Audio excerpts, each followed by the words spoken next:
హిందూ సమాజం అంతా పరమ పవిత్రంగా భావించే తిరుమల ప్రసాదంపై ఈ 2 రోజుల కిందట రేగిన వివాదం తీవ్ర అలజడి రేపుతోంది.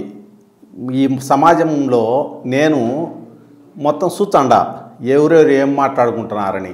అందరూ అనేది ఒకటే, ఎవడైతే తప్పుడు కూతలు కూర్చుంటాడో లేదా ఒక ఆరోపణ వచ్చింది కదా, అంటే కల్తీ చేసినారో, ఎవడో ఒకడు పోవాల అంటున్నారు, సావాలంటున్నారు. తప్పుడు కూతలు కూసినోడన్నా చావాలా, లేదంటే కల్తీలు చేసినోడన్నా సావాలా. అదంతా డిసెంబర్లోపు జరుగుతుందని అందరూ మాట్లాడుకుంటున్నారు. ఏదో ఒకటి జరగాల. అప్పుడే దేవుడన్నా లేకుంటే వెంకటేశ్వర స్వామి అన్నా భయభక్తులతో ఉంటారు. లేకపోతే ఇన్ని కోట్ల మందికి సంబంధించిన వ్యవహారాన్ని అంత బజారుకి ఇడుచారా? అవులే అయిపోయింది.